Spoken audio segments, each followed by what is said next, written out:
Ramzan gift ఇచ్చిండు ఏ అబ్కా bar 400 అన్నప్పుడు 240 ఇచ్చినప్పుడు ఏ గిఫ్ట్ ఎవరికి ఇచ్చింది గిఫ్ట్? అబ్కా బార్ 400 అని దేశమంతా తిరిగి మొదటిసారి సంవత్సరానికి 2 కోట్ల ఉద్యోగాలు ఇస్తానని చెప్పి ప్రతి ఒక్క ఇంట్లో 15 లక్షల రూపాయలు నల్లధనం తీసుకొచ్చి విదేశాలకి లేస్తారని చెప్పినప్పుడు మొన్న ఎలక్షన్లో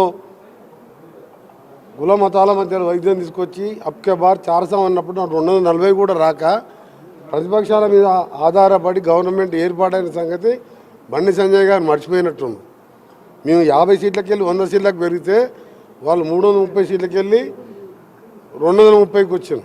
మేము రేపు 100 సీట్లకి వెళ్ళి వచ్చే ఎలక్షన్లో 200 సీట్ల పైన సాధించి మా రాహుల్ గాంధీ ప్రధానమంత్రి కావడం ఖాయం. ఈ 2 సీట్లకే ఇట్లంటే అసెంబ్లీలో మా ప్రభుత్వం ఏర్పడుతుందని చెప్తే 8 సీట్లకి ఎందుకు పరిమితమైనరు? అందుకనే బండి సంజయ్ గారు మీరు కేంద్రంలో ఉండి మీరు అక్కడ ఉండి డబ్బులు మీ దాని మీద కాదు, మేము రేపు వచ్చే స్థానిక సంస్థలు తెలుసుకుందాం.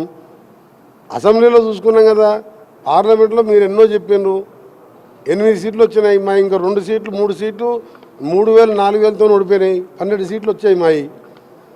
అందుకనే దీంతోనే కాదు మా పర్ఫార్మెన్స్ మా స్కీమ్స్ వచ్చే 4 ఏళ్లలో చూస్తారు. వచ్చేది కూడా కాంగ్రెస్ ప్రభుత్వమే రాష్ట్రంలో. ఎవరు ఏమన్నా కానీ మోడీ గారు మాటలు నమ్మిండొచ్చు, నడిచినప్పుడు 400 రావాలి కదా.